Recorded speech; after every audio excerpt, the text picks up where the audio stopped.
Version 5.7 is coming, so it's time for Dainsleif and the Abyss sibling to make their yearly appearance. The livestream just gave us our sneak peek into the upcoming archonquest, so let's get right into it. Dainsleif has returned, and we're staying in Natlan for this one. From what it looks like, the Abyss Order has amassed its forces in large numbers, seemingly as if they're ready to wage war against Natlan. But this time, the Loom of Fate, the device that can supposedly weave new ley lines, or possibly even alter reality itself, is being put into action. So what's the Abyss twin planning this time?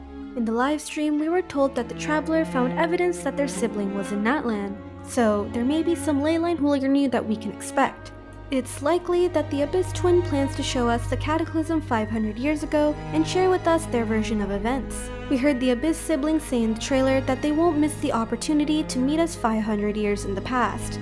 Not to mention so many scenes of the Traveler and the Abyss twin in a fiery cataclysmic world with the cubes of the Sustainer in the background. So why? When we last left off in 4.7, Dainsleif told us that we don't know the whole truth of what happened 500 years ago, and it was spoken in a manner almost to imply that if we knew, we may not be able to trust our sibling as much. So now finally, our Abyss sibling may be giving us a look 500 years ago, and perhaps share with us their version of events to help us understand. And perhaps from there, they'll proceed with their plans, try to use the Loom of Fate to change the fate of Khaenri'ah 500 years ago in the past. Then what about the new kid? She's obviously a Khaenri'ah, but what is she doing in Natlan? She bears no sign of the curse, and she still wears what seems to be Khaenri'ah attire.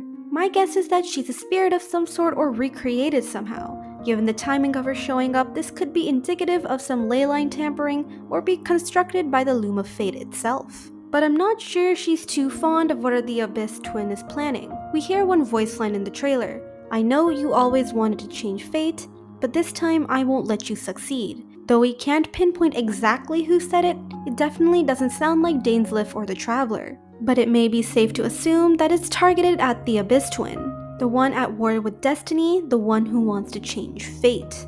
So it's likely that this new girl was the one who said it. And if that's the case, then this means that the Abyss twin and this girl may have met each other in the past, or are even closely connected. Not only that, but the Abyss twin may have even attempted something of the sort 500 years ago when they arrived in Khaenri'ah.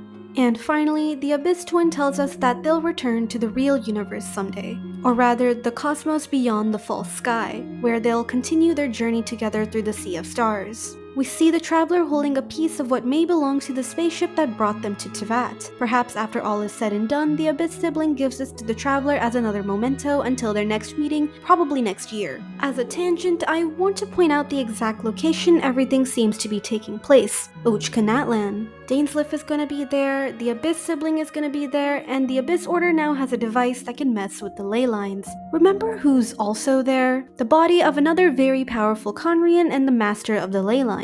Given the way everything seems to be set up, I would be pretty disappointed if there isn't at least a passing mention of the captain.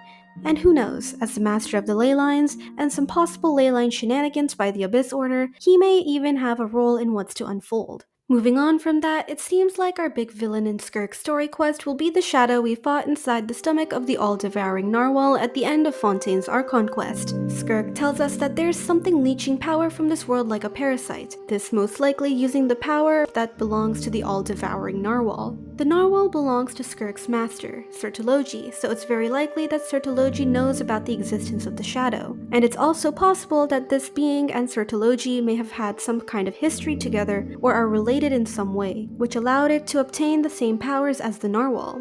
But we will have to wait and see how everything plays out. So if you enjoyed, consider subscribing, and thank you for watching.